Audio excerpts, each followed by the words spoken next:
There has been a particular political zeitgeist of the last 2 decades, at least within my living memory, that has been going on for a while now in terms of political and rhetorical framing of current events and movements. The application of popular culture to political events, elections, and figures. Anyone who's been on the right knows exactly what I'm talking about, and even the disaffected liberal has probably noticed the homeopathic political application of intellectual properties like Harry Potter or Star Wars into our political understanding of current events. But it's not just those two properties that get mentioned either. Even the most dystopian or post-apocalyptic tales get applied to our current political narratives as a way to oversimplify and break down one's understanding of the political landscape down to the lowest common denominator, that of the friend-enemy distinction. It's the reason why the political left is always the resistance or the rebel alliance, and why you'll see everyone from middle-aged suburban wine moms to bright-dyed hair college women identifying with the House of Gryffindor, whilst Stephen Colbert on television calls the 45th president he who shall not be named. Whether it's Margaret Atwood's A Handmaid's Tale or treating the right wing as Thanos from the Marvel properties, we can see a cultural uniformity and homogenization being applied to our mainstream political narratives as some sort of effort to motivate and communicate the current situation to those unfamiliar or just getting involved. We see it all the time in our timelines on social media and everyday conversation when the subject of politics comes up. A woman's place is in the resistance, says the college student who voted for Hillary with a Star Wars sticker on her laptop, featuring the characters of Padme, Princess Leia, and Rey from the Star Wars sequels. Abortion supporters dress up like the handmaids in front of the Supreme Court, or the labeling of characters like Stan Lee and Jack Kirby's Captain America as Antifa. But even outside politics, our cultural breaking down to the pop culture icons of the past and present day is all around us. And we see this happen regularly within the realm of science fiction, as every new scientific discovery, image, or technology presented to the public is immediately compared to the works of previous writers, like that of Wells, Asimov, or Jules Verne. The same can be said for another realm of science fiction and fantasy, that of the dystopian or post-apocalyptic novels and short stories. We see this happen all the time from a left-wing perspective in our political discourse writ large. Conversation about abortion? Plug in a Handmaid's Tale reference. Body cameras on policing? Better talk about how Orwellian it is to want police and criminals or political parliamentary gangs to be seen, despite the fact that previously they once called for those cameras. In many of these stories, however, the Enlightenment liberal notion of rugged individualism is gone in favor of some dystopian, harmonizing, ultra-homogenized society that lacks any sense of spirituality, individuality, or character. Kurt Vonnegut's story of Harrison Bergeron comes to mind, where equality is enforced literally, and people are maimed, altered, and medicated to enforce a state of absolute physical and mental equity. Yet in all these stories, not just Harrison Bergeron, these dystopias are often the logical conclusion of the very Enlightenment ideals that many of these writers wish to defend or profuse.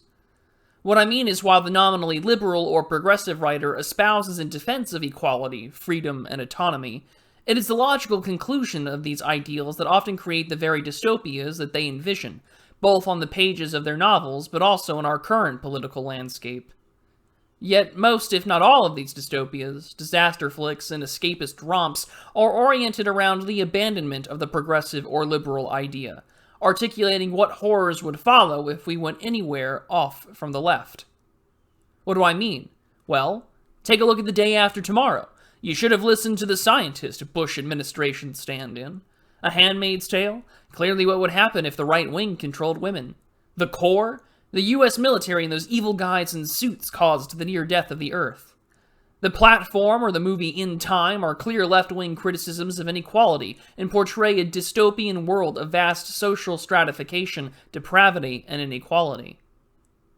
These media portrayals, while often propagandistic or preachy, help as a means to keep the perspective going that the left is not actually in control, that the ratchet must keep turning, to maintain the state of perpetual revolution.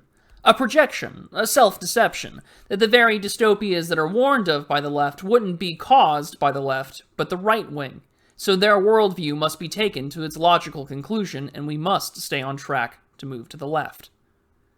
Yet as we look around the world, both within our countries in the West and the greater global economy and culture, we've been staring into the face of the dystopia for some time now.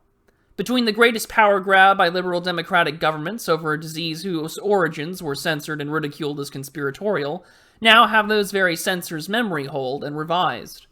Wealth transfers to the wealthiest, and any attempts to make it out on your own is met with ruthless regulatory burdens or reduced capacities, as even large chunks of the population are inoculated through vaccination. Modernity, egalitarianism, and the logical conclusion of, as long as no one gets hurt, why should I care, has us discussing eating fake processed foods, rewriting history, applying modern moral standards to figures long dead or revered, and even now there are discussions of putting lithium in the water and gestating a child not in the womb, but with an artificial device.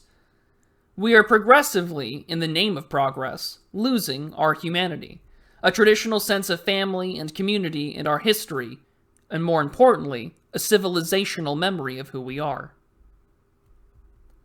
Speaking of memory, if there was ever a piece of fiction worth invoking when it comes to making such comparisons to popular culture, then Lois Lowry's 1993 novel, The Giver, is one dystopian depiction that's worth revisiting as we look at our modern hellscape. For those of you unfamiliar with the book, The Giver tells the story of a 12-year-old boy named Jonas, living in what is called the community, a centrally planned environment where everyone from infants to elders have an assigned role. The children are born, genetically modified and engineered, and no one has any sense of the world before the community. A world where memory, sensations that we take for granted, such as seeing color, or hearing tales of a life before us, no longer exist in this world. It is isolated, with no traditional sense of family or belonging to anything but the community. It is all known as the sameness. A sameness wherein sexual urges and human behavior are suppressed with medication. There is no privacy, and deviation from these norms in the sameness is swiftly dealt with by death. Jonas, upon turning 12, is given the assigned task for his future role within the community. He is chosen by the community elders to be the receiver of memory. With these memories, he will help guide the community as to what to do if challenges were to arise and decisions are to be made by the elders. From there, he meets the current receiver of memory, known to the readers as the Giver. Jonas is then trained to see memories, sensations, and the knowledge of the past beyond what is taught in schools and the rulebook given to every family unit within their homes. He experiences seeing color, like a rainbow, for the first time, riding down a snowy hill on a sled, but also experiences the pain of hunger, famine, war, death, and destruction. All of these are experiences and memories that are totally alien to him and everyone else inside the community. These memories allow Jonas to find out that his father figure, who works at the nursery and cares for newborn children, poisons a newborn infant and releases him from the community. Jonas, of course, is horrified, for he knows that his father, due to these memories, has just committed murder. Yet his father, the Giver explains, has no understanding of what is right or what is wrong, because he has no memory or context of his actions from the past. He is literally doing what he was told and trained to do without any regard to the morality of his actions. Jonas realizes that anyone released from the community, whether it's the sick or the elderly, or even those who disobey their training and programming, have been killed. While there were sequels to the story written, I won't spoil the rest of it for you in case you haven't read it or you want to brush up on the plot yourself, but this has been something I find eerily applicable to what has been going on before our very eyes. The sameness of the community and the Giver is very much like the universalism that we see from our liberal world order. A complete cultural, linguistic, and political homogenization. A global mass of increasingly credentialed, stratified, and atomized individuals in a world where intergenerational and nuclear family-style arrangements are ignored, and everything from living alone to polycules are promoted and normalized. The memory, whether a collective like a nationality or the memory of one's traditions, are slowly faded away and replaced, either to be deemed problematic or replaced with some new way of learning things, no matter how damaging it might be to the individual or society overall, all in the name of progress and the universal liberal values. Even now, we're seeing a widespread drop in the interest of children, a world where mass alteration to one's physical body and chemical structure is supported, whether it's in the schools, the water, or in the name of being born in the wrong body only after a few months of even interrogating the notion as a youth, despite the fact a majority will simply grow out of it. The sameness is the monoculture. The avid consumption of cape movies, getting excited for the next product, and cheering when the company goes about on its way to virtue signal some next woke product. So what can one take away from all this? What is one to do in the midst of this sameness metastasizing throughout the world? All I can say is that I find memory to be an incredibly powerful tool, as the popular culture, universalism, and monoculture consumes and re-territorializes the traditions and morals of your community and country. Anyone who has any sort of objection to this modern-day sameness must be their own community's giver, preserving knowledge and tradition, as it will inevitably be lost to the monoculture. The Iliad and the Odyssey are worth preserving. The Song of Roland or Beowulf, all great things worth holding on to. Even the things that are more recent that you care about, whether it's a series of children's books, poetry, art, even an old television show that has been deemed problematic will be erased in the name of equality and representation, are all worth taking the steps to go out of your way to preserve them physically. We know now that there is something more encompassing of what the end result of our real-world sameness is with the phrase, "You will own nothing and you will be happy." Courtesy of the World Economic Forum, even as our entire lifestyle, especially for those living in the cities, transitions to a more and more rentier economy, where everything is on a subscription service, and our memory of events is that of a goldfish, reinforced by a political and pundit class that doesn't want you connecting the dots or remembering how things really were.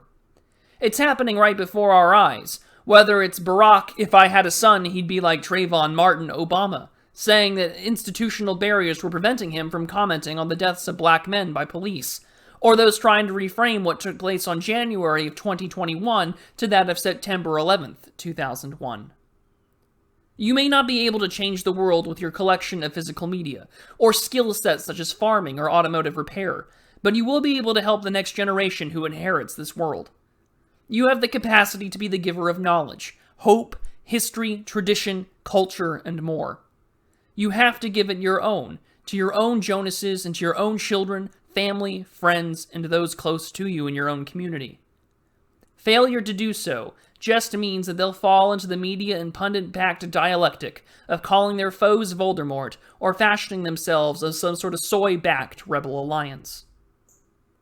While the world of today moves closer and closer to the world of the giver, know that we all have the means, at least for right now, to have some time to remember what the world was like before this modern madness. To preserve history, culture, and tradition will be paramount in the coming years ahead. We must become our own givers to our own communities, and bequeath this knowledge to those that we can trust and those we will raise in our own families. Thanks for watching. Be prudent, everyone. Thanks for watching all the way to the end.